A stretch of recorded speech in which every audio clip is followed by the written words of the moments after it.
El tema que se abordará en el siguiente video es el afrontamiento del estrés y estrategias cognitivo-conductuales. El estrés forma parte de nuestras vidas a diario. Nos enfrentamos con muchas circunstancias que generan estrés y no siempre utilizamos las mejores herramientas para afrontarlo. Debemos entender por afrontarlo, hacerle frente a alguna adversidad o algún problema, en alguna situación estresante que nos encontramos en nuestra vida cotidiana. Es por eso que Susan Folkman y Richard Lazarus emplean una definición precisa acerca de lo que es el afrontarse. Y ellos nos hablan de que el afrontamiento consiste en todos los esfuerzos cognitivos y conductuales para superar, reducir o tolerar las demandas interiores y exteriores.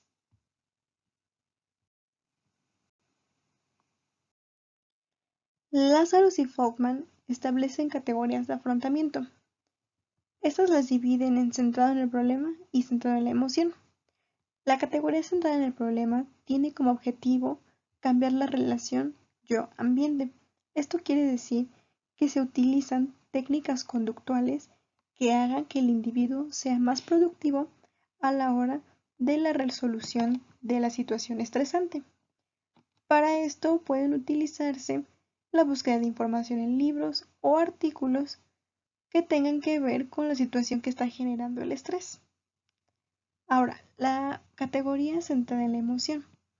Esta categoría es más funcional para el estrés, porque cuando nos enfrentamos a una situación estresante, se desencadenan muchas emociones que nos limitan seguir con un proceso de resolución del problema. Entonces, lo que hay que atender inmediatamente es disminuir el malestar y el dolor emocional. Como complemento de los esquemas de Lazarus y Folkman está el modelo de Menahan, que considera el afrontamiento en tres aspectos. El primero es el recurso de afrontamiento, que incluye las ventajas físicas, personales y sociales. Estos recursos pueden ser los rasgos personales, que incluyen la autoeficacia y el optimismo. En los sistemas sociales, pues son la familia, los amigos, el sistema de apoyo y los atributos físicos, que incluyen la buena salud y una adecuada energía física. Ahora, las estrategias de afrontamiento, que son las actuaciones y planes directos utilizados para disminuir o eliminar el estrés. A continuación hablaremos un poco más acerca de ellos. Y los estilos de afrontamiento, que son formas habituales o estereotipadas de enfrentarse a una crisis, que también tocaremos el tema en unos momentos. Continuamos con las estrategias de afrontamiento. Estas estrategias son aquellas que hemos aprendido a utilizar por medio de la observación y la experiencia. Esto puede ser basado en nuestras propias experiencias o en las observaciones y las experiencias de personas que son cercanas a nosotros. Bueno, esas estrategias se dividen en combativas y preventivas. El afrontamiento combativo, que también es conocido como evitativo, es una reacción provocada ante algún estímulo estresante. El propósito es suprimir o terminar con un estímulo que esté generando estrés. Este afrontamiento no es el más quizá adecuado, pero en algunos casos funciona. Por ejemplo, cuando existe un desastre natural, nosotros pensamos solamente en huir, en evitar esa situación estresante y por lo tanto hacemos lo posible por alejarnos del lugar. Ahora, bien, el afrontamiento preventivo intenta activamente evitar que aparezcan los estímulos estresantes y dar respuestas por adelantado para evitar que aparezca el suceso aversivo. Esto lo podemos explicar muy claro con un ejemplo. Imaginemos que existe una pareja y una parte, un individuo de la pareja, empieza a tener comportamientos agresivos dentro de la familia. Entonces, lo que nosotros podemos prevenir de esa relación es que si con la familia se comporta de tal manera, podemos esperar que ese comportamiento suceda con nosotros. Entonces tomamos las medidas preventivas, que sería finalizar con la relación para evitar una situación estresante a futuro. Continuamos con los estilos de afrontamiento.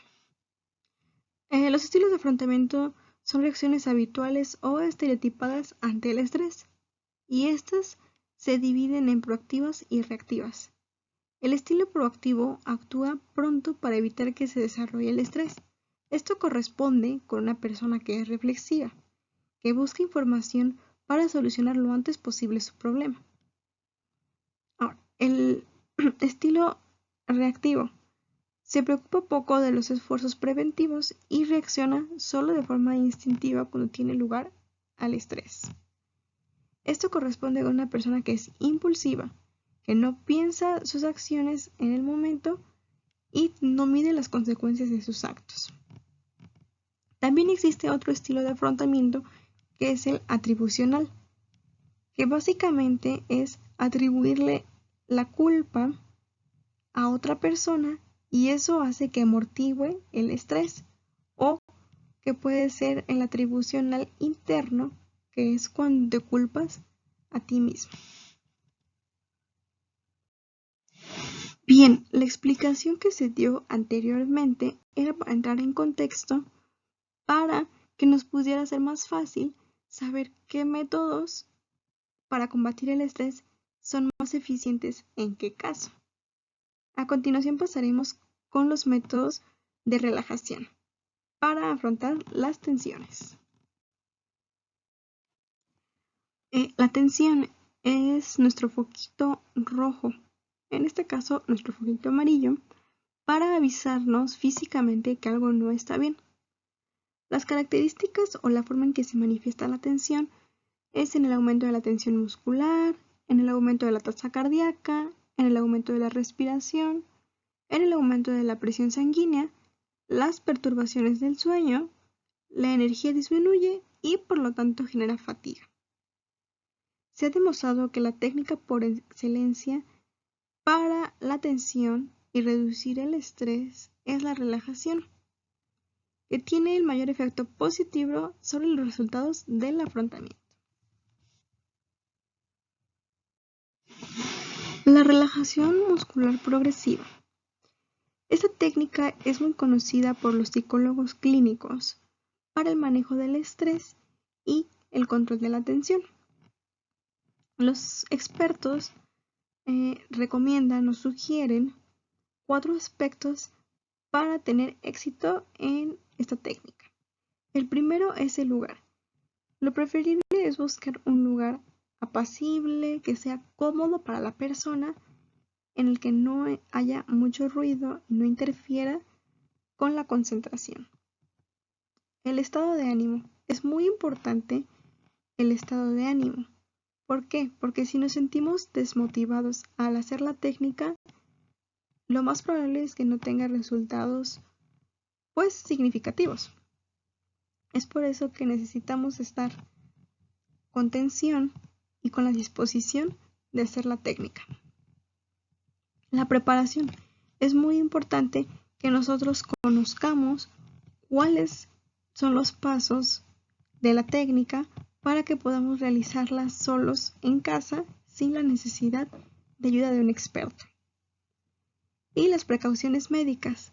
Como esta técnica es muscular y necesitamos la tensión y distensión de ciertos músculos, debemos tener las precauciones necesarias para que las personas que tengan problemas con sus articulaciones no vayan a tensar de más los músculos y puedan dañarlos. Este tipo de relajación se rige por el principio de tensión y distensión. Es importante practicar los ejercicios 2 veces al día, aproximadamente a la misma hora, cada día, durante las primeras 3 a 4 semanas. Evidentemente, conforme se vayan viendo mejores resultados y se vaya perfeccionando la técnica, estos lapsos de tiempo irán reduciéndose. Los grupos de músculos que se trabajan son los siguientes. Los músculos de los brazos, del cuello, de las manos, de los hombros, de la cara, del pecho y tronco y las extremidades superiores. Esa relajación va acompañada de respiraciones. Dentro del consultorio se enseña a los pacientes cómo hacer esta técnica y posteriormente se les entrega una hojita en donde vienen todas las instrucciones para que ellos sin ningún problema puedan realizarlas desde casa. Continuamos con un tema muy importante que es afrontar la presión del tiempo, barreras y soluciones para el manejo del tiempo. Considero que este es un apartado sumamente relevante, ya que no todos sabemos cómo administrar nuestro tiempo y que no nos genere estrés. De acuerdo a Ferner, el manejo del tiempo consiste en un eficiente uso de nuestros recursos, incluyendo el tiempo, de tal forma que seamos eficaces a la hora de lograr objetivos personales importantes. Para que podamos lograr un mejor manejo de nuestro tiempo, se pueden utilizar técnicas que son sencillas para que podamos mejorar la productividad personal, que las veremos a continuación.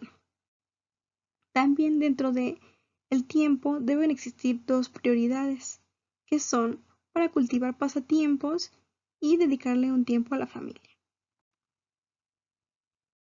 Barreras para el manejo del tiempo. Este me parece que es un tema muy importante y muy interesante porque no todos somos conscientes del control que tenemos de nuestros tiempos. Entonces, esto puede ser una guía para identificar si tenemos alguna de estas barreras y cómo podemos solucionarlas. La primera es la confusión. Cuando nosotros no sabemos hacia dónde vamos y hacia dónde queremos y cómo estamos tomando el control de nuestra vida, es entonces cuando empieza a desperdiciarse el tiempo y no estamos siendo productivos en las cosas que estamos haciendo. La solución a esto es establecer objetivos claros y reevaluar esos objetivos con frecuencia.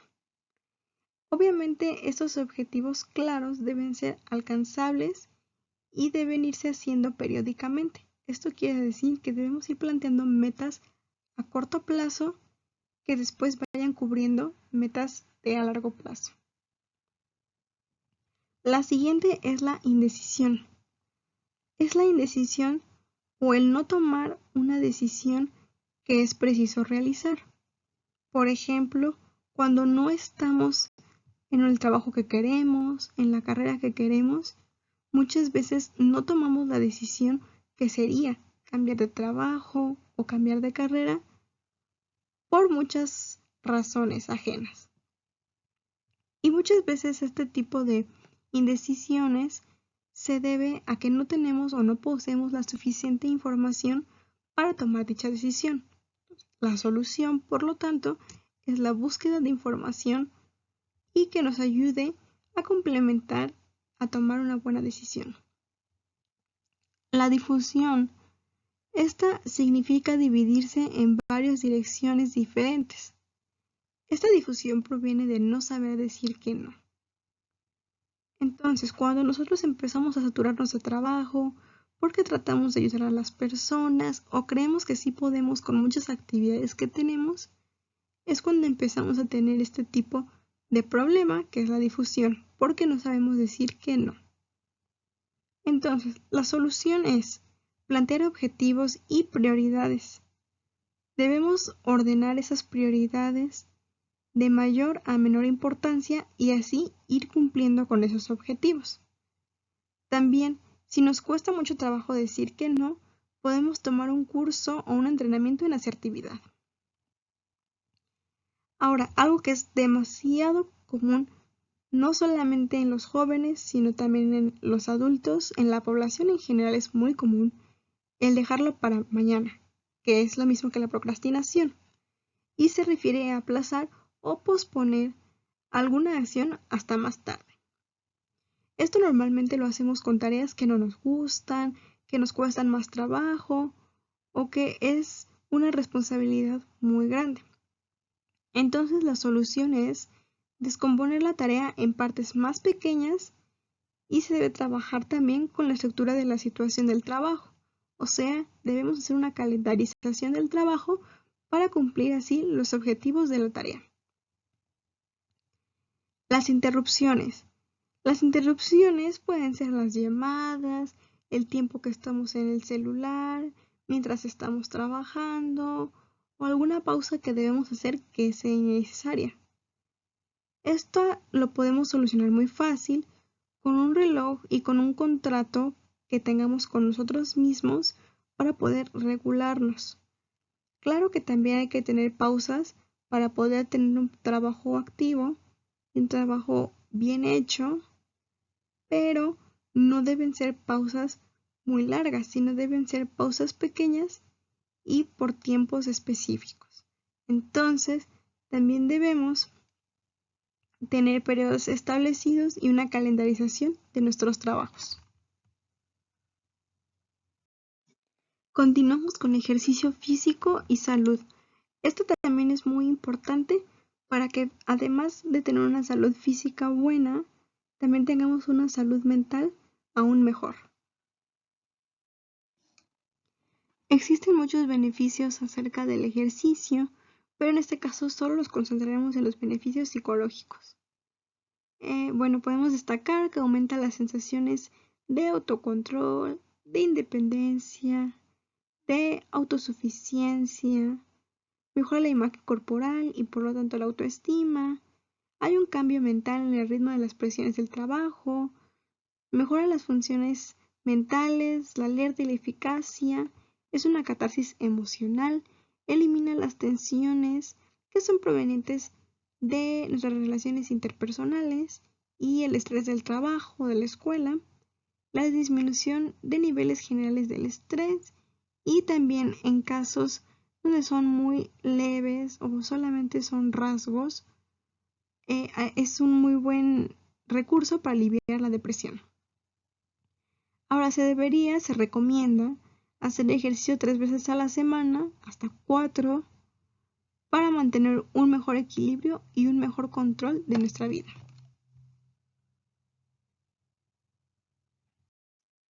El control del dolor y algunas estrategias médicas y cognitivas de afrontamiento. Definiremos el dolor desde una postura psicosocial.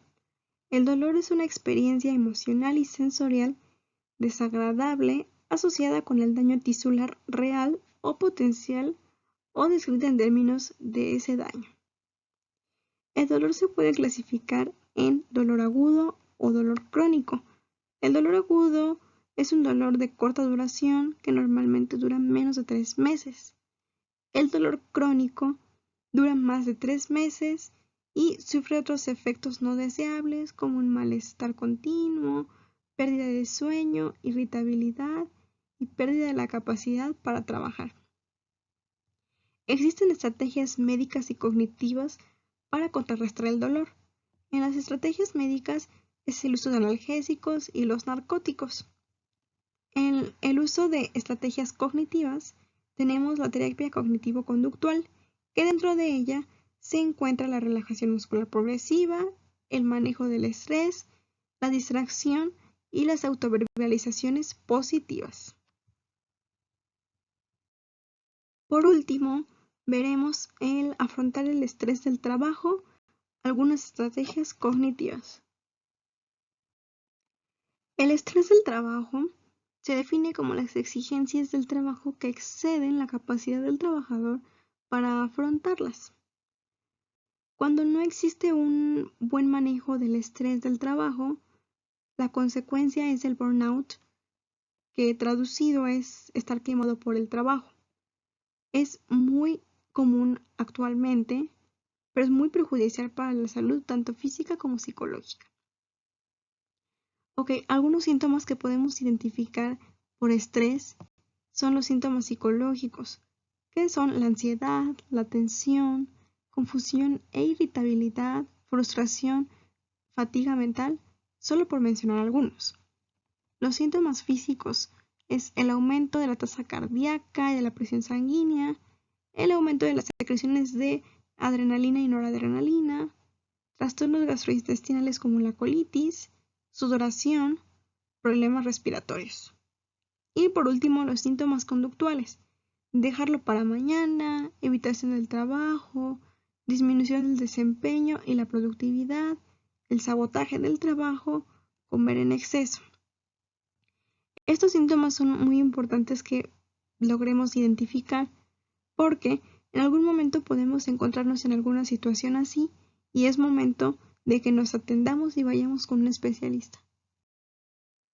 ¿Cómo intervenir con el estrés? Bueno, como ya hemos visto a lo largo de este pequeño video, existen varias técnicas que nos ayudan a combatir el estrés, como el hacer ejercicio, eliminar pensamientos autoderrotistas. Esto quiere decir eliminar los pensamientos de fracaso, de desilusión, de no aceptar las oportunidades, porque no valemos nada, ¿sí? Eliminar ese tipo de pensamientos. Eso puede ser con ayuda de un profesional. Tener una variedad de aficiones o pasatiempos creativos, eso es muy importante, que además de tener un trabajo o una vida escolar o laboral, tengamos otras aficiones para poder entretenernos y lo más importante es no combinar ambas cosas, el trabajo con la diversión o con el tiempo recreativo, porque si no, no lo estamos aprovechando al 100% y podemos generar estrés. Y también la buena alimentación. Debemos evitar consumir alimentos que puedan provocar ansiedad o estrés, que podría ser la cafeína o ciertos azúcares.